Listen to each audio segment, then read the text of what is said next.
जी अस्सलाम वालेकुम स्टूडेंट्स, मेरी आवाज आ रही है आपको? इल्मा वालेकुम सलाम बेटा।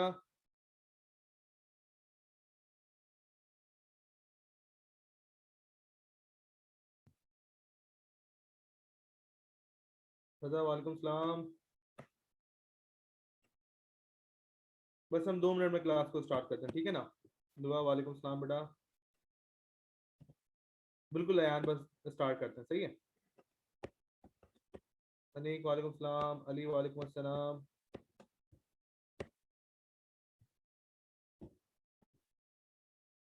अहमद वालेकुम सलाम। फरीन वालेकुम अस्सलाम।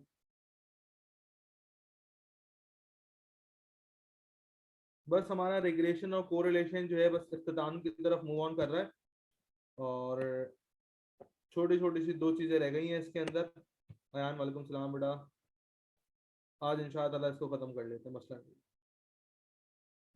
हैप्पी इंडिपेंडेंस डे भाई, कल लेना दुआ वो तो।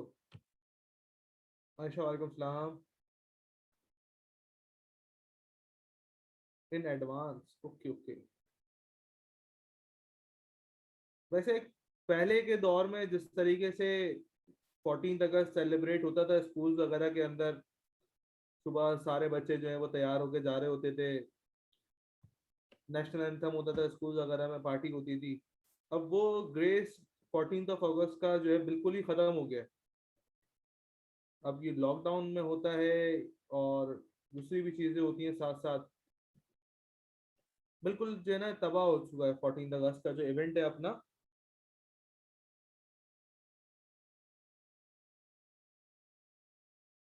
हाँ बिल्कुल, ये बात भी है। हाँ ये बात भी है मुनव्वर।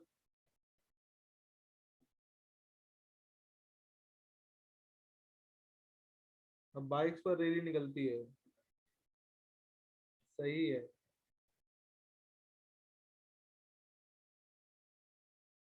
बस जब आपका लॉकडाउन खत्म होगा उस दिन सेलिब्रेट कर लेंगे अली, 14 अगस्त बस।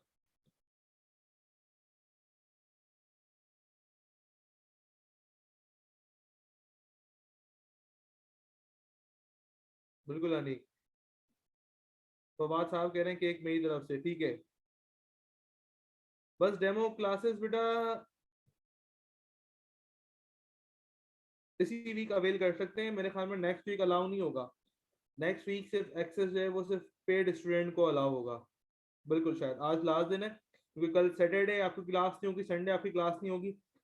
मंडे से क्लास का एक्सेस जो है वो सिर्फ पेड स्टूडेंट्स को मिला करेगा, ठीक है। तो जिन बच्चों ने एडमिशन नहीं लिया है वो एडमिशन ले लें। खुजैमा क्लासेस जो है ना वो इंशाल्लाह स्टार्ट हो जाएंगी 18 अगस्त के बाद से। 9 और 10 मुहर्रम की होगी। नो क्लास ऑन टुमारो, बिल्कुल चांद। चले भाई, मैं स्टार्ट करूं, सब मेरे साथ हैं। फिर ये बाकी बातें बाद में करते रहेंगे हम लोग सुकून से, कैसा? स्टार्ट करते हैं। अहमद देखता हूँ बेटा, अभी कंफर्म नहीं है 8 मुहर्रम की क्लास का, है ना?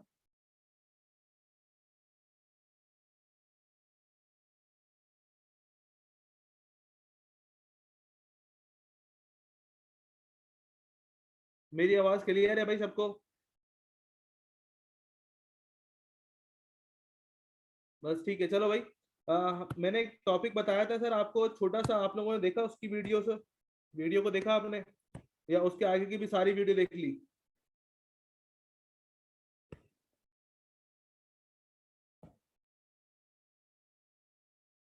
कहाँ गया? ये रहा। सर सब देख ली? अरे भाई, चलो खैर कोई मसला नहीं है। आओ दोबारा से, जिन्होंने नहीं देखी है उनको दोबारा रिवाइज करते हैं। भाई देखो, ये प्रोबेबल एरर की एक छोटी सी डेफिनेशन आपके सामने होगी, ठीक है ना? आप लोग जरा इसको रीड करो, मैं इसके बुलेट पॉइंट्स भी आपकी स्क्रीन के ऊपर शो करता हूँ, इसको जरा एक दफा दोबारा रीड करें। जिन्होंने रीड करा हुआ है या वीडियो देखी हुई है कोई मसला नहीं है, यानी कोई वही वीडियो नहीं देखनी थी, अब देख लो। आओ मैं पढ़ा रहा हूँ। देखो बेटा, प्रोबेबल एरर नाम की एक चीज, ये वाहिद ऐसी चीज है जो स्टडी टेक्स्ट में, स्टडी टेक्स्ट जो बुक है आईकेप की, उसके अंदर ये नहीं है। प्रोबेबल एरर नाम का कोई भी टॉपिक स्टडी टेक्स्ट में नहीं है। तो सर ये टॉपिक कहाँ से आया और ये आप क्यों पढ़ा रहे हैं, है ना भाई, पॉइंट रेज होता है ना। सर जब स्टडी टेक्स्ट में नहीं है तो आप क्यों पढ़ा रहे हैं? क्योंकि हर साल ये एग्जाम में टेस्ट होता है, ये टॉपिक हर साल एग्जाम में टेस्ट होता है। और जो मैंने आपको एक बुक रेफर करी थी हामिद हकीम की, उस बुक के अंदर भी जो है ये टॉपिक मौजूद है प्रोबेबल एरर का। याद रखना मेरा बेटा कि सीए के अंदर जो स्टडी टेक्स्ट है वो आपका बेंचमार्क नहीं है। उसको कवर तो करना है हमने, स्टडी टेक्स्ट को कवर तो करना है, लेकिन पेपर स्टडी टेक्स्ट से भी आता है और आउटसाइड से भी आता है। पेपर जो है वो स्टडी टेक्स्ट से भी तुम्हारे पास आता है और आउटसाइड से भी आता है, तब जाके तुम्हारा पेपर बनता है। तो ये टॉपिक प्रोबेबल एरर का तुम्हारे पास स्टडी टेक्स्ट में मौजूद नहीं है, लेकिन ये हर साल 2 मार्क्स का टेस्ट होता है, 2 मार्क्स का एमसीक्यू पक्का है इसका। इल्मा रेफरेंस बुक की जरूरत भी नहीं होती, क्योंकि वो सारी चीजें मैंने कवर करवा देनी है ना। जो चीजें आपके पास स्टडी टेक्स्ट में नहीं है और वो चीजें पेपर में आती है, वो मैं आपको कवर कराऊंगा। 16 या 13 होगा अहमद स्टडी टेक्स्ट में। अच्छा सर, अब प्रोबेबल एरर क्या कहता है इसको देख लेते हैं हम। प्लीज सुकून से सब मेरे साथ रहेंगे, ठीक है ना, प्लीज सुकून से मेरे साथ रहेंगे। क्या कह रहा है? To check the reliability, to check the reliability और significance of coefficient of correlation. मतलब कोफिशिएंट ऑफ कोरिलेशन की अगर मुझे सिग्निफिकेंस या रिलायबिलिटी चेक करनी हो कि कितना रिलायबल चेंज आ रहा है, probable error is used. Probable error मैं यूज करता हूं अगर मैंने चेंज की रिलायबिलिटी चेक करनी है। मिसाल के तौर के ऊपर एक एग्जांपल दूं, आपको। एक मिनट अली, मैं लिखने का बिल्कुल टाइम दूंगा, एक एग्जांपल देता हूं, रियल लाइफ एग्जांपल दूं।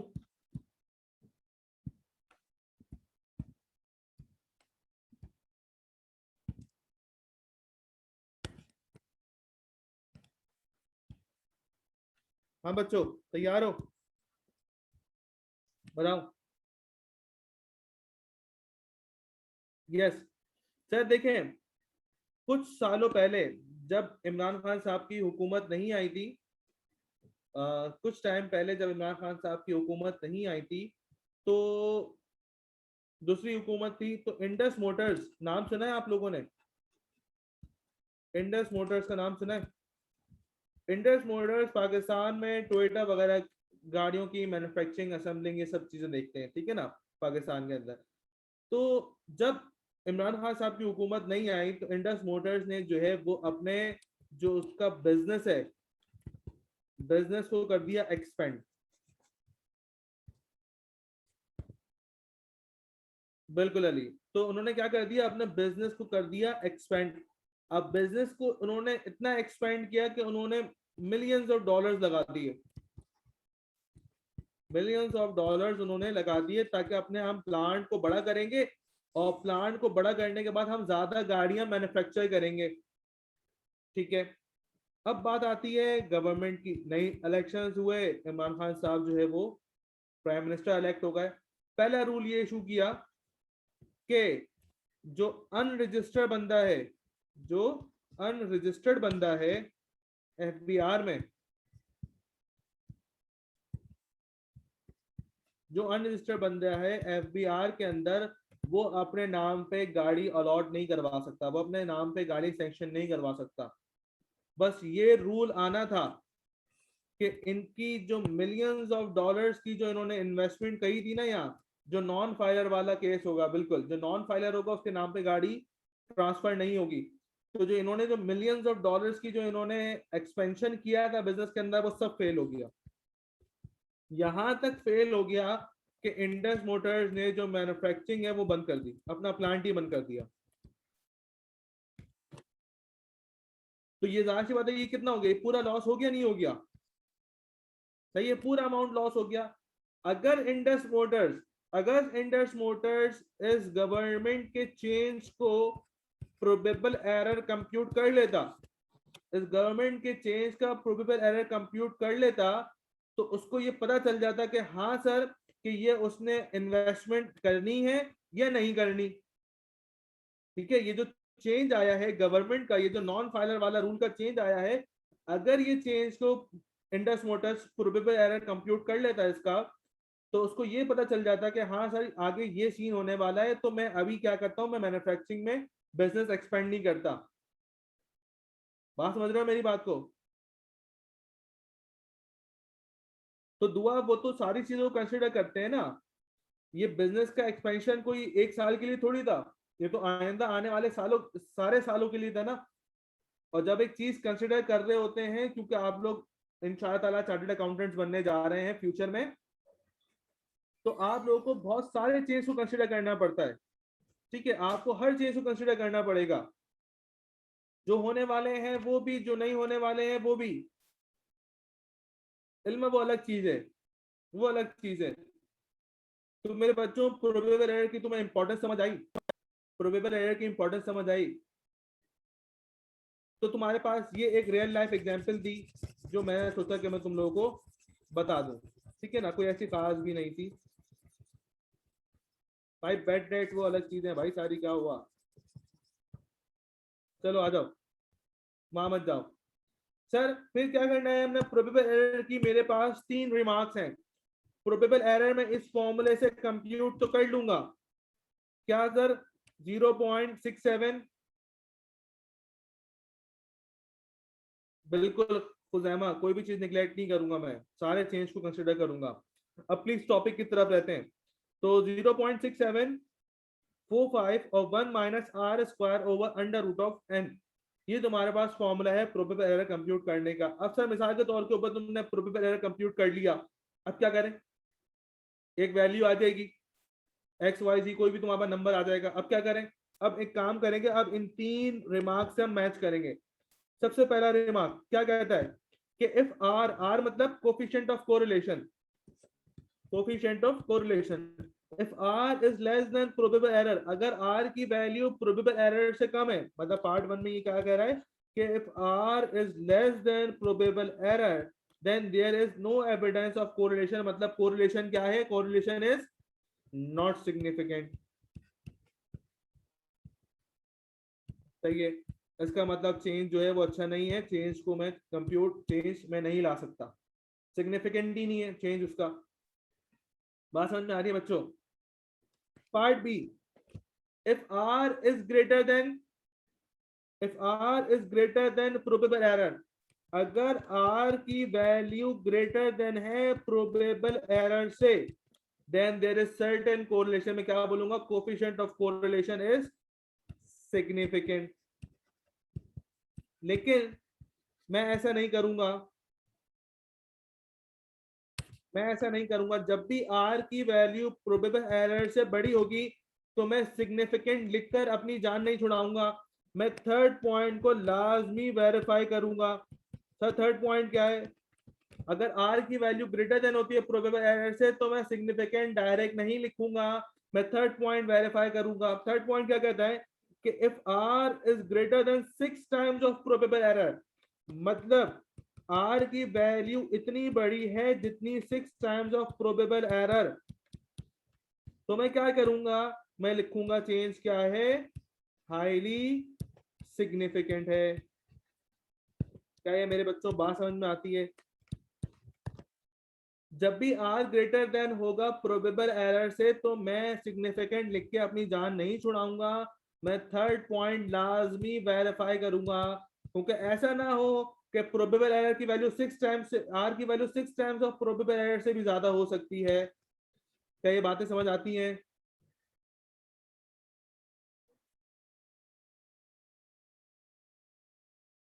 जी बच्चों,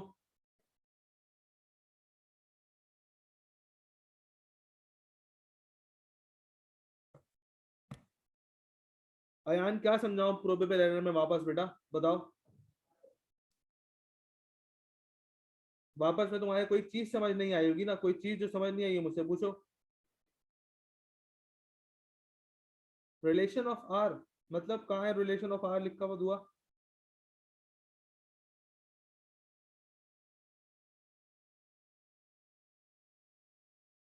बिल्कुल फरीन। प्रोबेबल एरर का फॉर्मूला ये है, probable error is equal to 0.6745। Okay बताता हूँ, 1 minus R square over under root of N. देखो आर क्या बताता है, वापस चलो, सीओसी, सीओसी तुम्हें क्या बताता है बताओ, दुआ मुझे बताओ, दुआ मुझे बताओ, कोफिशिएंट ऑफ कोरिलेशन तुम्हें क्या बताता है?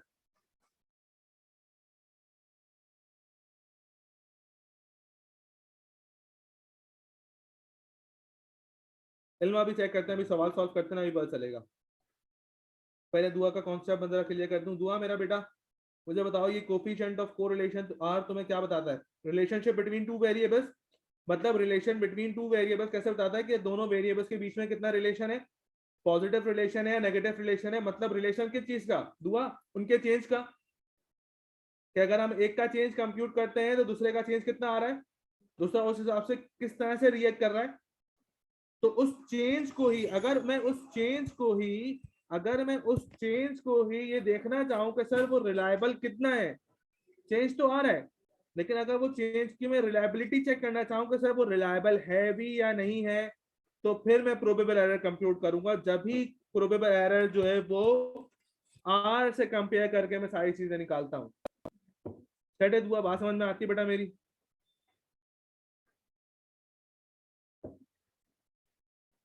अच्छा अब एक काम करते हैं, एक छोटा सा हम सवाल सॉल्व करते हैं, ताकि ये जो इसके मैंने 3 रिमार्क्स आपके सामने लिखे थे आपको ये क्लियर हो। किसी को कोई कॉपी तो नहीं करना?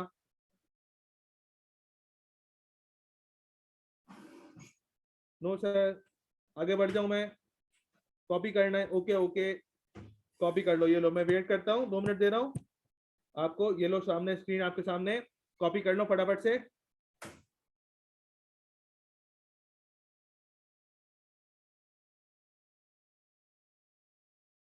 बस नहीं है ये, फिर तो वो लॉजिकल बात चली आएगी ना, वो हमने उस पर तो जाना ही नहीं है कि इसको कोफिशिएंट और डिटर्मिनेशन से कंपेयर क्यों नहीं किया।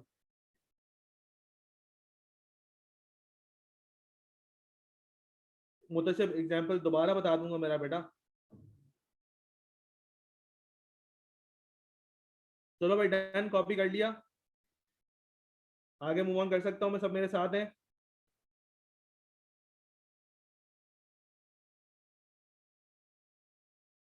नहीं नहीं अहमद, कैलकुलेटर पर सब कुछ नहीं होता। मैं अगेन बात रिपीट करूंगा, कैलकुलेटर के ऊपर सिर्फ 20% काम होता है मेरा, 80% मैंने मैनुअली करना है, जिसमें फॉर्मूलाज मैंने याद करने हैं हर चैप्टर के। आप लोग इस आश्रय में बिल्कुल मत रहिएगा कि सर पूरा का पूरा हर चीज कैलकुलेटर पे हो जाती है। 80% पेपर तुम्हारा, पेपर पेपर तुम्हारा 80% कैलकुलेटर वो मैनुअल होगा, 20% सिर्फ उस पर होगा कैलकुलेटर पर, ये बात याद रखना। तो फॉर्मूलाज को याद रखने की, उनके की पॉइंट्स को याद रखने की आपने आदत डालनी पड़ेगी।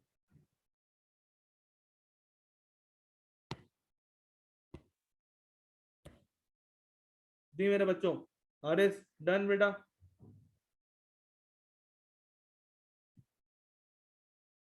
चलो जी आ जाओ, फिर हम एक सवाल सॉल्व करते हैं ताकि हमारा ये कॉन्सेप्ट जरा और पॉलिश हो जाए हर तरह से।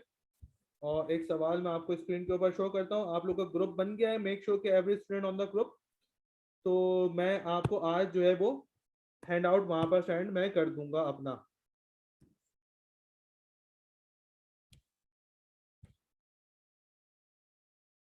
मुझे टैक्स कर दो बेटा, ARTT बिजनेस स्कूल का व्हाट्सएप का ऑफिशियल ग्रुप बन चुका है, जो ग्रुप पर नहीं है वो मुझे टेक्स्ट कर दो, मैं उन लोगों को ऐड करवा दूंगा ग्रुप में, ठीक है?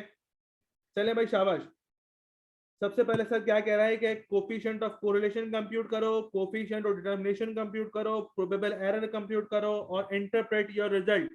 शाबाश, तीनों काम आप खुद से करेंगे या मैं करवाऊं?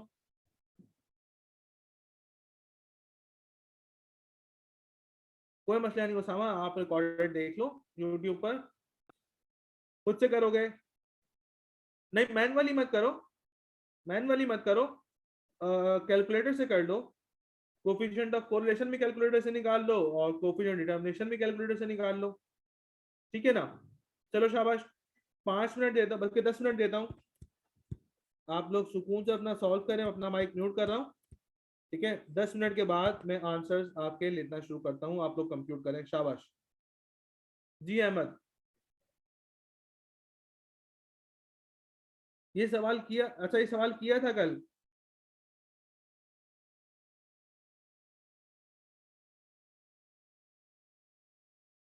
ये कल वाला ही सवाल है क्या, उसका सिमिलर सवाल है क्या? चलो शाबाश राफे, फिर कंप्लीट करो। शाबाश, कंप्लीट करो, कंप्लीट करो। डेटा सिमिलर है, कोई मसला नहीं है। अच्छा सीनियर कहने से पार्ट 1 सिमिलर है और डेटा सिमिलर है, ठीक है भाई, ठीक है, सही है। बाकी पार्ट्स करें जल्दी से। मैं अगेन बोलूंगा मेरे बच्चों, सेट एल्मा, मैं अगेन बोलूंगा मेरे बच्चों, अपनी रजिस्ट्रेशन, अपना एडमिशन का प्रोसेस कंप्लीट करवा लें इसी वीक के अंदर। मंडे से क्लासेस सिर्फ रजिस्टर्ड स्टूडेंट्स को ही अलाउ होंगी। तो निशा अभी करना है ना बेटा पार्ट सी, तो अभी मैंने पढ़ाया है ना, अभी सॉल्व करना है पार्ट सी खुद से।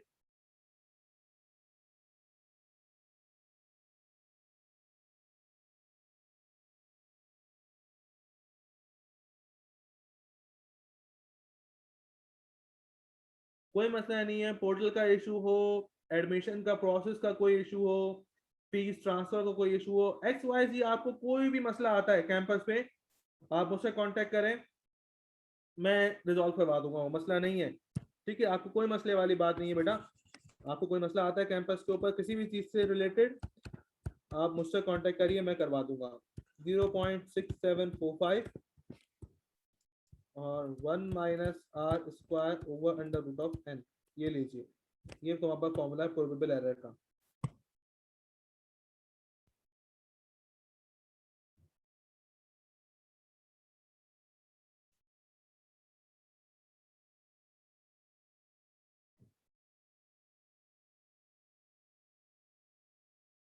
हाँ कल एक्चुअली थोड़ा सा लेट लेट हो गई क्लास अपलोड करना ग्रुप के, व्हाट, यूट्यूब के ऊपर, पोर्टल के ऊपर तो अपलोड हो गई थी आपके टाइम पर ही, लेकिन थोड़ा सा यूट्यूब पे लेट अपलोड हुई।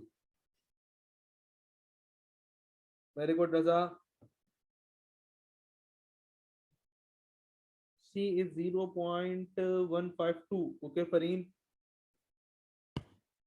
चलो भाई पार्ट ए का जरा मुझे आंसर बताओ कि coefficient of correlation that means R की वैल्यू कितनी बनती है?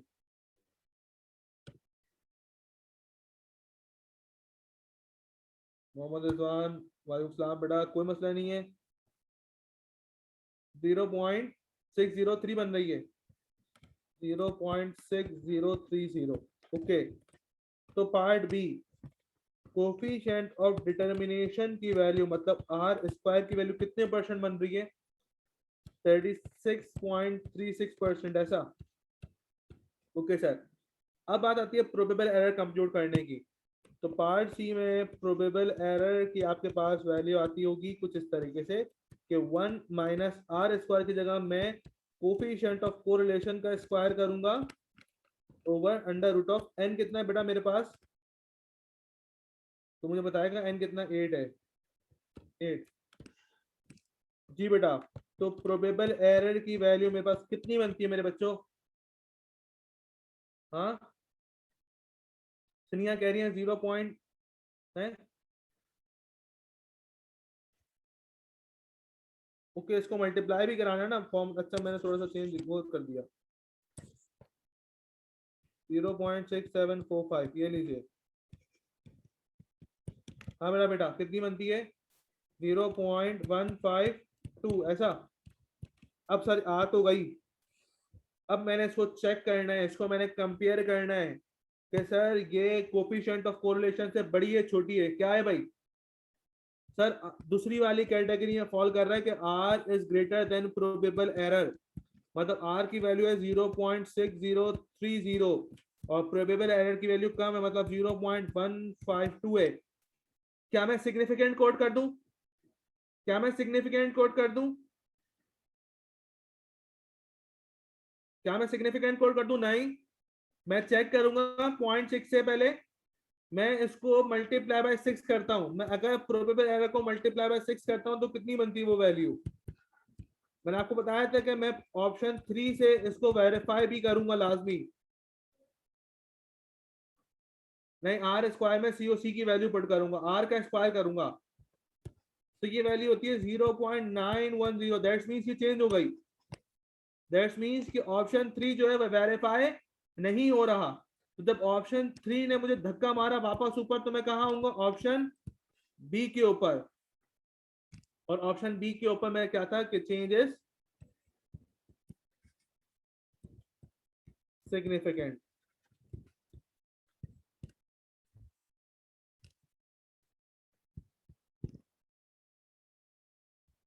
रिजवान ये पहला क्वेश्चन ही है अभी तक, अभी तक सिर्फ पहला क्वेश्चन ही कराया मैंने।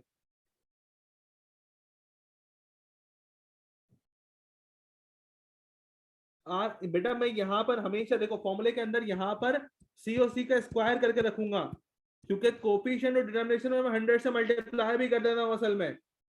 यहाँ पे आर स्क्वायर की जगह मैं कोफिशिएंट और डिटर्मिनेशन मत नहीं रखूंगा, क्योंकि मैंने उसको 100 से मल्टीप्लाई किया हुआ है। यहाँ पे आर का स्क्वायर है, आर का स्क्वायर है, सही है।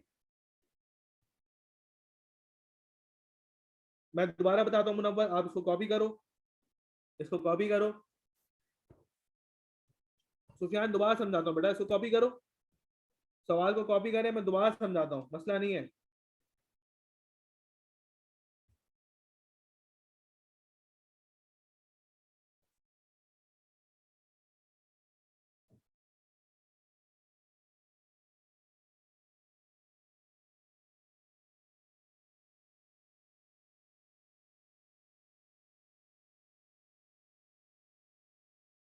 जिसको समझ नहीं आया मुझे हैंड रेज करो, ताकि फिर मैं उसका माइक अनम्यूट करूं, तो फिर हम उससे बात कर लें।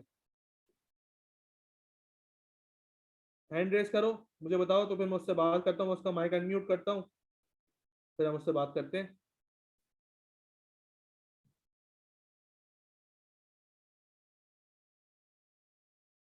जी दोस्तों, कोई है?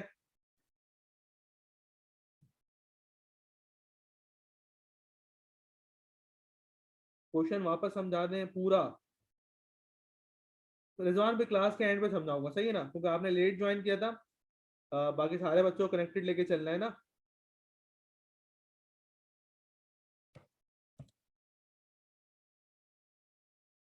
ओके, मैं शो कर देता हूँ। ठीक है रिजवान, मैं आपको क्लास के एंड पे रिवाइज करवा दूंगा।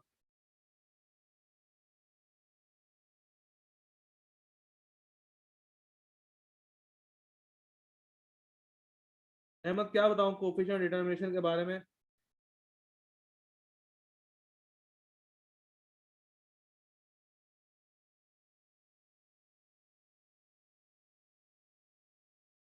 ओके अली, मैं रिजल्ट इंटरप्रेट समझा देता हूँ। हाँ बिल्कुल अयान, वो तुम्हारी क्लासेस जो है ना वो 18 अगस्त के बाद से तुम्हारे पास क्लासेस जो है वो रिज्यूम हो जाएंगे। देखो बेटा, मैंने रिजल्ट इंटरप्रेट करने का आपको ऊपर बताया था, अगेन बता रहा हूँ। रिजल्ट इंटरप्रेट करने का पहला पॉइंट क्या है? पहला पॉइंट क्या है कि if R is less than probable error, अगर आर की वैल्यू प्रोबेबल एरर से कम होती है, तो क्या लिखोगे? नॉट सिग्निफिकेंट, ठीक है ना।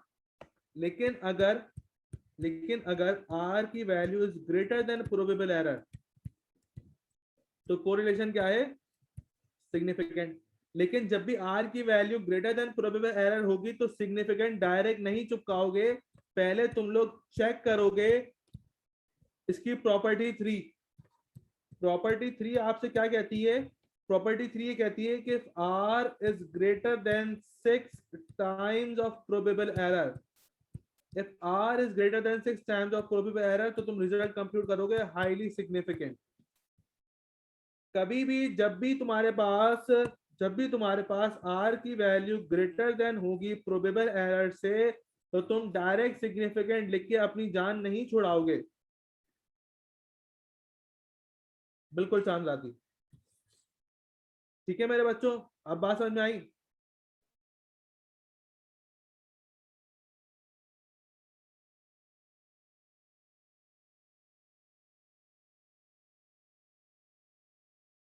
सेट है मेरा बेटा, ये बात समझ में आती है?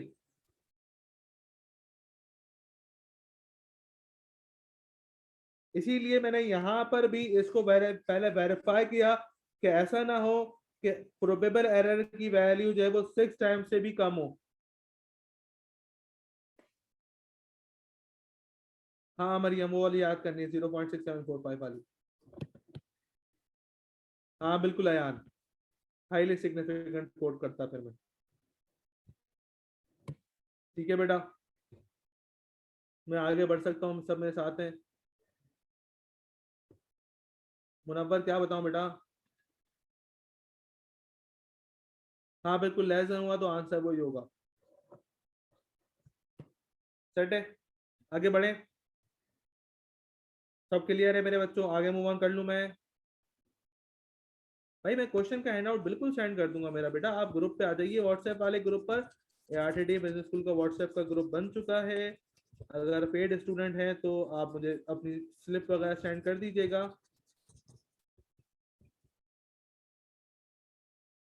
हाँ बिल्कुल मुनव्वर, बिल्कुल अनीक। जो पेड स्टूडेंट है हमारा, उसने अगर फीस पे कर दी है कैंपस के ऊपर, भले जितनी पे करी हो, 10%, 20%, 5%, तो वो मुझे अपना स्लिप की पिक्चर सेंड कर दे, तो मैं उसको ग्रुप में ऐड कर दूंगा, ठीक है ना, व्हाट्सएप वाले ग्रुप पे। आ, हाँ फरीन, लेकिन जब भी मेरे पास रिजल्ट कंप्यूट करने को आएगा ना, तो फिर मैं डिग्री ऑफ एसोसिएशन तो मैंने आप लोगों के लिए बताया था, एग्जामिनर को डिग्री ऑफ एसोसिएशन का नहीं पता, ना उसको जरूरत है।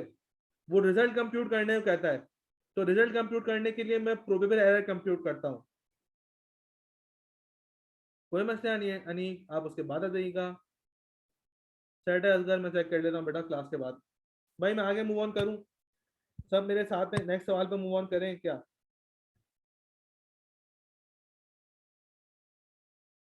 उन्हां पर अभी चेक करते हैं बेटा, इसी सवाल में ये आओ, इस सवाल को सॉल्व करते हैं।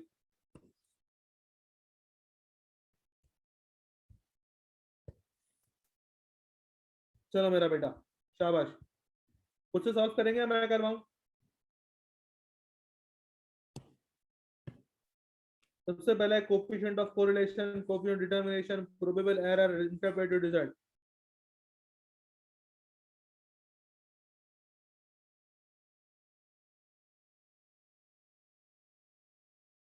दो टाइम लिमिट कम नहीं होगा, टाइम लिमिट कम नहीं होगा, क्योंकि ये तो मैंने तीनों आपको चीजें दी ना, पेपर में तो कोई एक चीज निकालने को आएगी।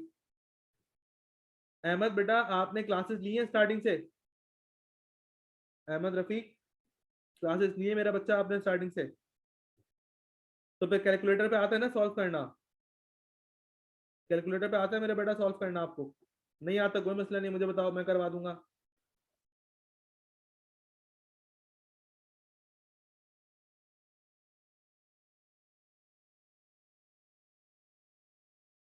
चलो एक काम करो, कोफिशिएंट ऑफ कोरिलेशन तो निकालो। तुम कोफिशिएंट ऑफ कोरिलेशन तो निकालो अहमद, फिर बताओ।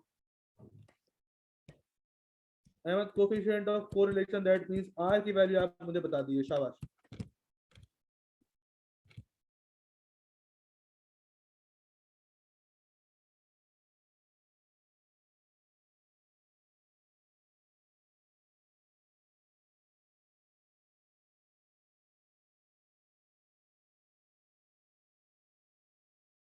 रजा मुझे बता रहे हैं 0.853।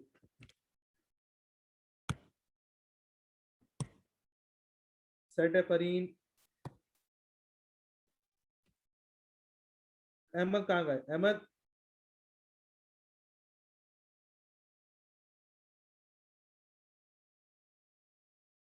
अहमद बेटा आ रही है कोफिशिएंट ऑफ कोरिलेशन की वैल्यू 0.853 आपके पास भी? अब एक काम करते हैं अहमद, अब देखो कोफिशिएंट ऑफ डिटरमिनेशन कैसे निकालते हैं। इसका मतलब ये होता है कि कोफिशिएंट ऑफ कोरिलेशन का करें आप स्क्वायर, उसको फिर मल्टीप्लाई करें 100 से। दैट मीन्स के 0.853 का स्क्वायर मल्टीप्लाई बाय 100, तो स्नेहा ने मुझे वैल्यू बताई है 72.76%। अहमद चेक करो बेटा, अब निकालनी आ गई वैल्यू। जबरदस्त फरीन, वेरी गुड बेटा। सेट है भाई। अच्छा जी सर, फिर हम आगे मूव ऑन करते हैं। और जब हम आगे मूव ऑन करते हैं तो अब हमारे पास दोबारा अगेन मेन चीज आती है प्रोबेबल एरर पीई 0.6745 और 1 minus R square over under root of N. ठीक है बेटा, मतलब 0. बेटा वेट 0.6745 और 1 माइनस आर स्क्वायर का मतलब क्या, मैं कोफिशिएंट ऑफ कोरिलेशन का स्क्वायर करूंगा, मतलब 0.853 का square over under root of, हाँ भाई मेरे बच्चों कितना एन था, एन कितना था 9। तो मेरा बेटा प्रोबेबल एरर की वैल्यू कौन बताता है, कौन बताएगा मुझे, 0.0612 ये आती है भाई। आओ अहमद मेरे साथ हो मेरे बच्चे, यहाँ तक अहमद मेरे साथ हो मेरे बच्चे, सेट है सर। आओ सर, अभी क्या लग रहा है, प्रोबेबल एरर की वैल्यू बड़ी लग रही है, आर की वैल्यू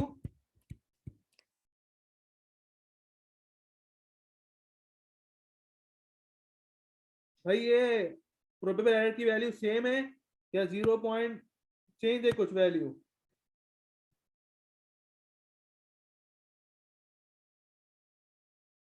सेम है, तो डेसिमल प्लेसेस का फर्क आ रहा होगा तो कोई मसले वाली बात नहीं है। हाँ भाई देखो, बिल्कुल अली, वेरी गुड, जबरदस्त। नहीं नहीं सर, कोई मिस्टेक करी होगी बेटा आपने फिर ना, सेट है, आपके कोई मसले वाली बात नहीं है, तुमने वो डेसिमल प्लेसेस पूरे कंसिडर किए होंगे, इन लोगों ने 3 डेसिमल प्लेसेस पे कंसिडर करके किया होगा, ठीक है ना। अब सर आर की वैल्यू क्या है तुम्हारे पास, 0.853 और प्रोबेबल एरर की वैल्यू क्या है 0.0612। क्या मैं सिग्निफिकेंट लिख के जान छुड़ाऊं, क्या मैं सिग्निफिकेंट लिख के कहानी खत्म कर दूं, ये असगर कांस्टेंट है बेटा, कांस्टेंट वैल्यू है, कांस्टेंट वैल्यू इस फॉर्मूले में फिक्स है। हाँ भाई, क्या मैं सिग्निफिकेंट लिख के काम खत्म कर दूं या कुछ और वेरीफाई भी करूंगा, मैं वेरीफाई करूंगा कुछ क्या। यस सर, आपने अभी समझाया था कि ऑप्शन 3 से आप चेक करें कि if R is greater than 6 times of probable error. अच्छा ठीक है, तो आर की वैल्यू तो यही है 0.853। जरा मुझे इसको प्रोबेबल एरर की वैल्यू को जरा 6 से मल्टीप्लाई करा के दीजिएगा, बताइएगा कितना बन रहा है ये, प्रोबेबल एरर की वैल्यू को 6 से मल्टीप्लाई करेगा कितना बनता है 0.3666 ये बनता है सर। दैट्स मींस कि स्टिल तुम्हारी आर की value is greater than 6 times of probable error. तो क्या ऑप्शन 2 पे मैं सिग्निफिकेंट कोड करूंगा या नहीं कोड करूंगा, बोलो। ऑप्शन 2 पे सिग्निफिकेंट कोड करूंगा, ऑप्शन 2 पे इल्मा, नहीं सर ऑप्शन 2 तो क्रॉस हो गया। अब मैं ऑप्शन 3 पे आऊंगा और मैं क्या कोड करूंगा, that is highly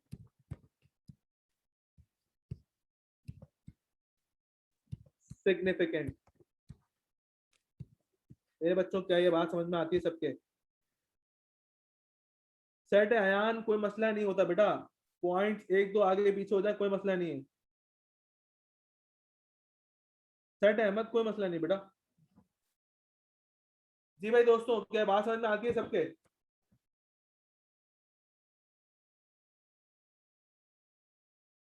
in case दोनों की वैल्यू कभी भी सेम नहीं होगी।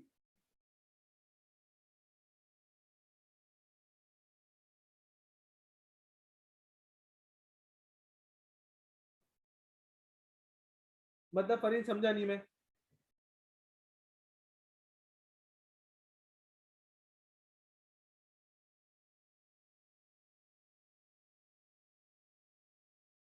बिल्कुल Usman Usman highly significant code करूंगा।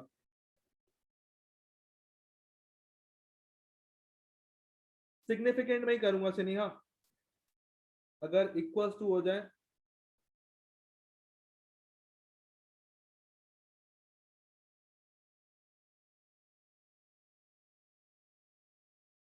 नहीं फरीद, ये हमारे ऊपर होता है कि हम मैनुअल कंप्यूटेशन की तरफ तरह से प्रोसीड करते हैं या कैलकुलेटर की तरह प्रोसीड करते हैं, ठीक है ना। लेकिन मैं ये समझता हूँ कि कैलकुलेटर सवाल में आपसे नहीं कहेगा ये, लेकिन आपने आप खुद थोड़ा सा अगर अपना माइंड सेट चलाओ तो manual computation is lengthy and calculator वाली कंप्यूटेशन इज शॉर्ट, तो it is better to proceed through calculator option. सही है। ऑप्शन 3 के बाद वापस समझा दें। कहाँ पर हो तुम रिजवान, कहाँ रुक गए थे बताओ, कहाँ कहाँ गाड़ी रुकी हुई है बताओ।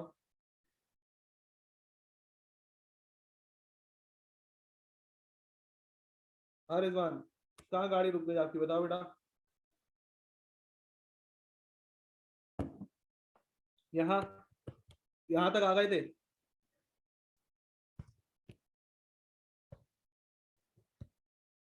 यहाँ तक आ गए थे। इससे ऊपर की लाइन कहाँ पर, यहाँ पर, यहाँ या यहाँ, यहाँ पे। भाई ये तुम्हारे पास रिजवान फॉर्मूला है ना प्रोबेबल एरर कंप्यूट करने का, इसमें आर की जगह वैल्यू रख दो और प्रोबेबल एरर की वैल्यू कंप्यूट करो, तुम्हारे पास फाइनल आंसर प्रोबेबल एरर की वैल्यू का ये बनेगा 0.0612। ठीक है ना। अब तुमने इसको कंपेयर करना है अपनी आर से ताकि तुम रिजल्ट कोड कर सको कि सिग्निफिकेंट है या हाईली सिग्निफिकेंट या क्या चीज है। तो जब तुम कंप्यूट करोगे तो देखोगे सबसे प्रॉपर्टी नंबर 2 कि if R is greater than probable error तो सिग्निफिकेंट होता है, लेकिन तुम्हारे पास आर की वैल्यू ज्यादा थी सिग्निफिकेंट से, तो मैंने ये बोला कि सर दोबारा चेक भी करोगे ऑप्शन 3 से। ऑप्शन 3 क्या है, if R is greater than 6 times of probable error. अगर आर ग्रेटर देन होगा 6 टाइम्स ऑफ प्रोबेबल एरर से तो हाईली सिग्निफिकेंट कोड करोगे। तो मैंने रिजवान 6 टाइम से भी चेक किया कि प्रोबेबल एरर की वैल्यू को मैंने मल्टीप्लाई बाय 6 किया, तो फिर देखा तो आर की वैल्यू स्टिल ग्रेटर देन थी, तो मैंने क्या कोड किया फिर, that is highly significant. Assignment बिल्कुल मिलेगा बेटा आपको, असाइनमेंट में आपको बिल्कुल दूंगा।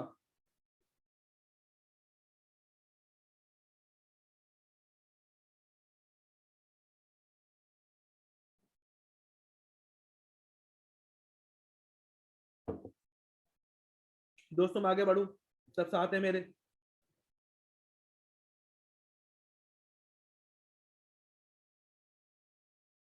बता दूंगा, मैं बता दूंगा बेटा।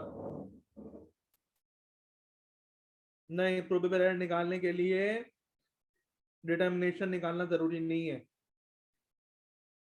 अच्छा सर, एक और चीज, आगे बढ़ जाओ ना भाई, सब मेरे साथ है ना। ये लो क्वेश्चन का आंसर ले लो भाई।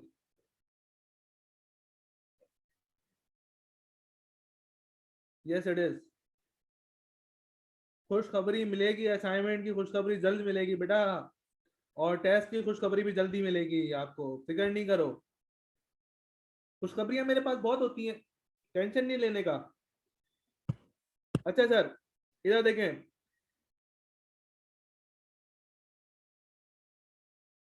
सेट अहमद, बिल्कुल बिल्कुल मुनव्वर, बिल्कुल दूंगा मेरा बच्चा, हार्ड कॉपी में दे दूंगा हैंड आउट।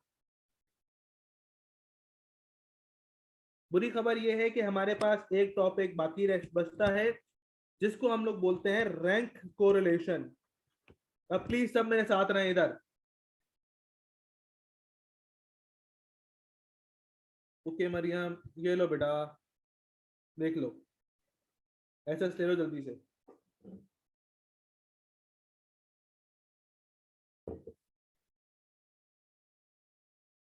मरियम डन।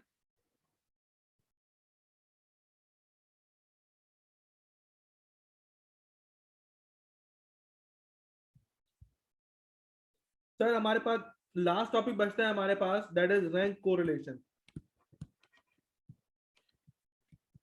ये लास्ट टॉपिक है हमारे पास। बिल्कुल अली, मैं सारे टॉपिक इसी तरह से बेटा आसान करके पढ़ाऊंगा, आपको जरूरत ही नहीं है यार। स्पेयर्समैन रैंक कोरिलेशन जिसको हम बोलते हैं निशा, पूरा बिल्कुल। तो मेरे बच्चों रैंक कोरिलेशन में आपके पास दो तरह के सवाल होते हैं, कोई मुझे बताएगा कौन कौन से। रैंक कोरिलेशन में मेरे पास दो तरह के सवाल होते हैं, बिल्कुल इल्मा, वेरी गुड बेटा, वेरी गुड। एक जिसको हम लोग बोलते हैं अनटाई रैंक, एक जिसको हम बोलते हैं अनटाई रैंक, और स्नेहा वेरी गुड मेरा बेटा। और जिसको हम लोग बोलते हैं टाई रैंक।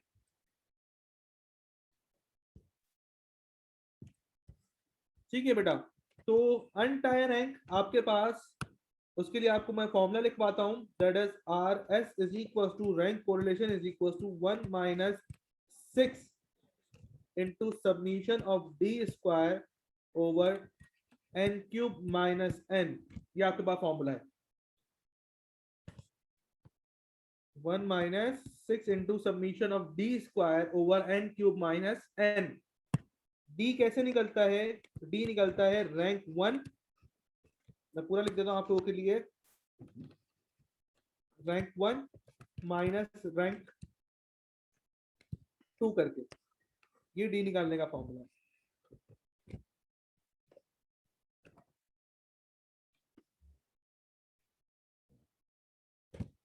ठीक है मेरा बेटा। अनटाई रैंक के लिए क्या होता है कि सर मैं इस फॉर्मूले को करूंगा मॉडिफाई।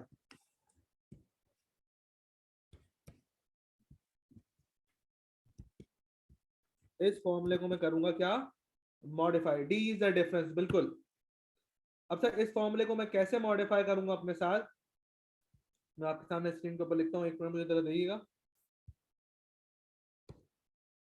सर आर एस, हाँ इल्मा वेरी गुड बेटा, जबरदस्त, शाबाश।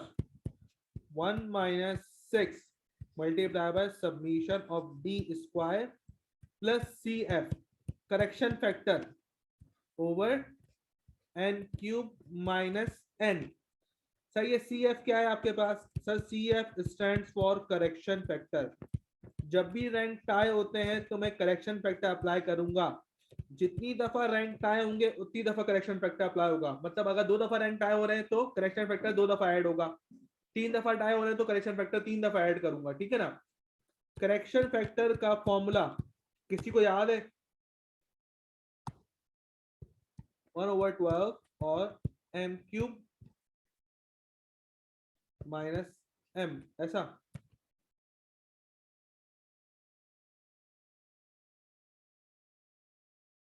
बिल्कुल इल्मा, एम क्यूब माइनस एम, तो आपके पास ये करेक्शन फैक्टर का फॉर्मूला है।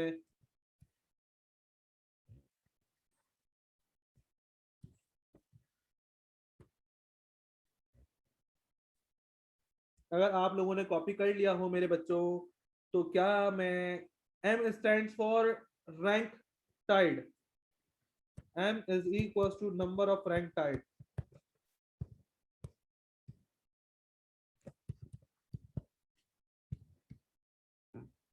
डेफिनेशन मैं आपको अभी शो करता हूँ सिनिया।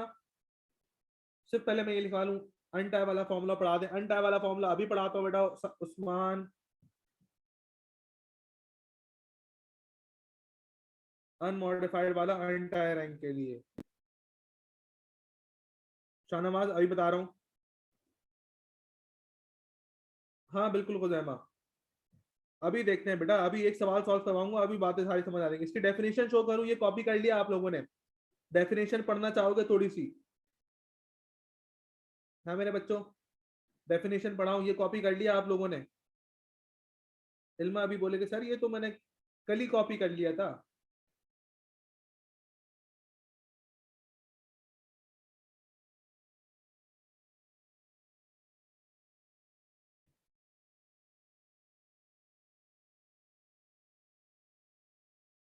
अच्छा जी, चलो कोई मसला नहीं। चलो भाई आओ सर, आओ सर आओ, मैं आपको डेफिनेशन शो करता हूँ। सेट है, ठीक है बेटा, ठीक है ठीक है ठीक है। चलो भाई एक छोटी सी मासूम सी डेफिनेशन मैं आपके सामने शो करता हूँ। एम क्या है? ये लिखा चाइनीज जबान में, यानी ये देखो, ये फ्रेंच में लिखा है लेकिन इसको आपने चाइनीज अंदाज में पढ़ना है। थोड़ा कोशिश करो, थोड़ा मुश्किल होगा शुरू में, थोड़ा सा मुश्किल होगा, लेकिन फिर आहिस्ता आहिस्ता समझ में आ जाएगा। अरे नंबर ऑफ टायर रैंक लिखा है ना मेरा बेटा। अच्छा भाई, मैं मजाक करता हूँ क्लास में, ऐसे मजाक से बुरी मानने वाली बात नहीं है, ठीक है ना? तुम लोग सब छोटे भाई बहन हो मेरे, तो मैं सबके साथ मजाक कर करके चलता हूँ क्लास में, सही है?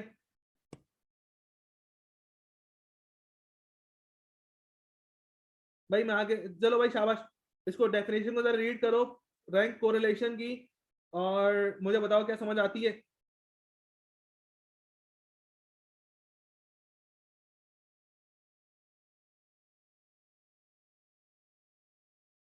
नहीं नहीं, मैं वो काम नहीं करता। Techno LC8। तुम्हारा नाम क्या है? टेक्नो मोबाइल वाले, तुम्हारा नाम क्या है?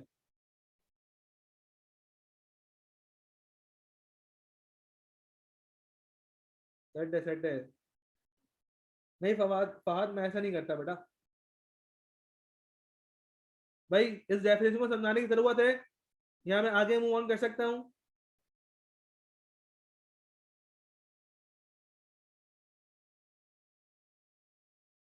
यस। नोट डाउन नहीं करो बेटा शाहनवाज, ये तो मैं आपको दे दूंगा ना, मैं अभी आपके ग्रुप PDF पे सेंड कर दूंगा। मैं थोड़ा एक्सप्लेन कर देता हूँ। हाँ हाँ बिल्कुल निशा, वो भी अनमेजरेबल होता है, एब्स्ट्रैक्ट नाउन के अंदर आते हैं वो भी। ठीक है ना? मैं रिपीट बिल्कुल करता हूँ मेरा बेटा, मैंने अभी पहली दफा बताया तो रिपीट तो उसके बाद होता है, पहली दफा ही नहीं बताया मैंने। भाई मैं डिस्कस करता हूँ। क्या कहता है कि सर rank correlation is preferred when we have one variable which is unmeasurable. मतलब हार्ड वर्क, ये गलत बात लिखी है, इसको काट देता हूँ मैं। ब्यूटी, नहीं सर ऐसा क्या कर रहे हैं आप, अच्छा नहीं काट रहा। ब्यूटी हो गई आपके पास, इंटेलिजेंस हो गई, और एक्सेट्रा, इस तरह की चीजें जो आपके पास अनमेजरेबल हो, आप उसके अंदर रैंक कोरिलेशन कंप्यूट करेंगे। बट इट कैन बी जज बाय टू डिफरेंट प्रोसीजर्स और बाय टू डिफरेंट पर्सन। मतलब ये ऐसी चीजें हैं जो कि मेजर तो नहीं कर सकते लेकिन जज हो सकती हैं।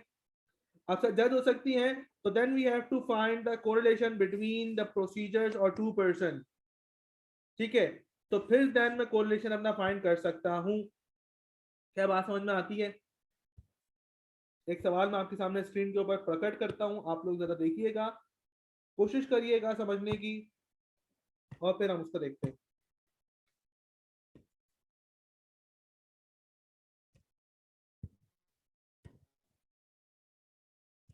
जी दोस्तों, सवाल आपकी स्क्रीन के ऊपर है। A random sample of 5 college students is selected and their grades in mathematics and physics are found to be this and this. Mathematics के ग्रेड्स दिए मैं, फिजिक्स के ग्रेड्स दिए मैं। Calculate spaceman rank correlation. क्या आप लोग खुद से कंप्यूट कर सकते हैं या मैं करवाऊं पहला सवाल? निशा वेरी गुड बेटा, शाबाश करें फिर। अगर कोई बोलता है सर पहला सवाल आप कराएं, आप करवाते हैं मुनव्वर, मैं आपके लिए करवाता हूँ बेटा, मैं करवाता हूँ बेटा, आओ देखो। सर सबसे पहले क्या करूंगा मैं, एक्स की वैल्यूज नोट डाउन करता हूं मैं। ये लो मिर्जा,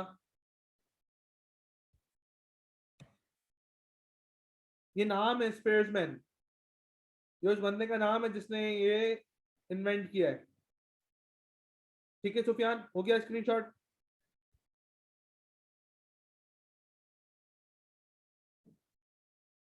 चलो सर, आप फिर आगे बढ़ते हैं। एक्स की वैल्यू मैं नोट डाउन करता हूँ, दैट इज 85, 60, 73, 40 एंड 90। इसका सब मुझे रिक्वायर्ड नहीं है, ठीक है ना?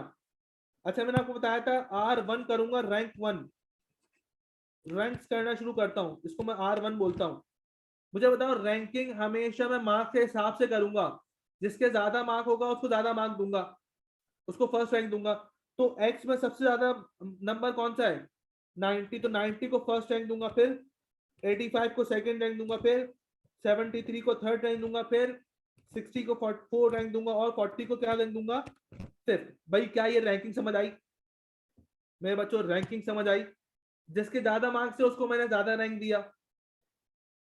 नॉर्मल सी बात जो हम बचपन से करते हुए चीजें आते हैं।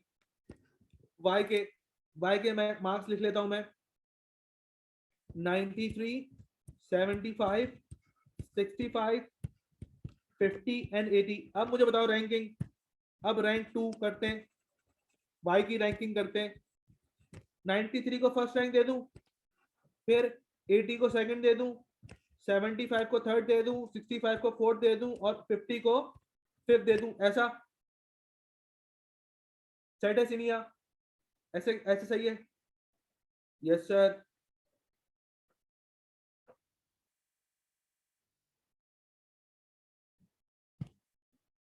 अब मैंने करना है डी कंप्यूट। डी कंप्यूट कैसे करते हैं?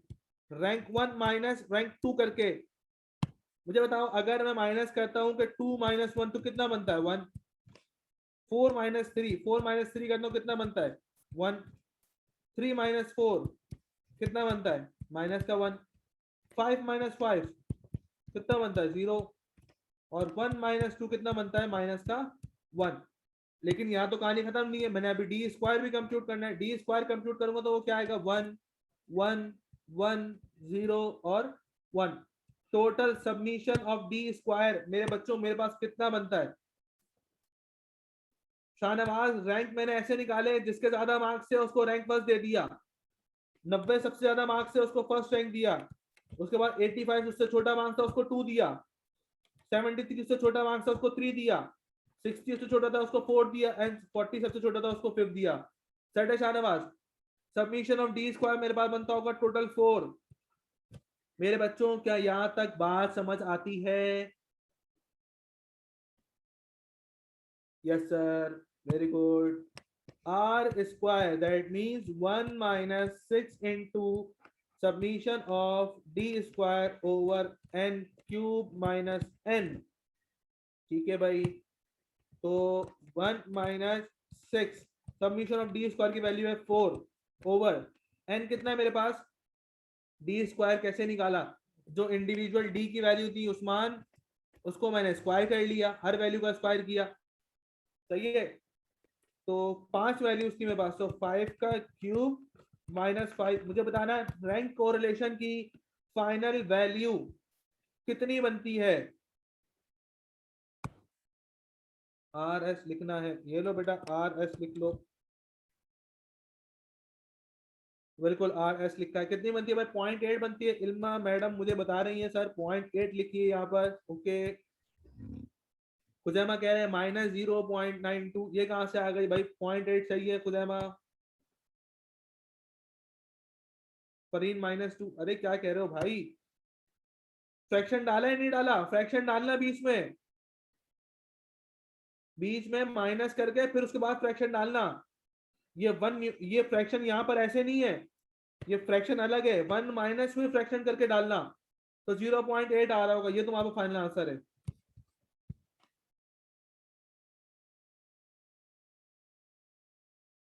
नहीं राफे, वो होशियार बच्ची है, इंटेलिजेंट बच्ची है।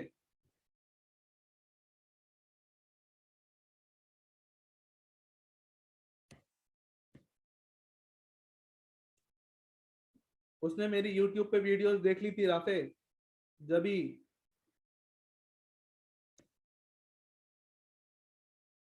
अरे यार, उसी टाइम पे ले लेते ना डेफिनेशन की। चलो मसला नहीं है, मैं अभी स्क्रीनशॉट डलवाता हूँ। पहले ये तो कॉपी करो। चलो भाई शाबाश, आ जाओ आ जाओ, इधर आ जाओ प्लीज। सवाल की तरफ मूव ऑन करो सब।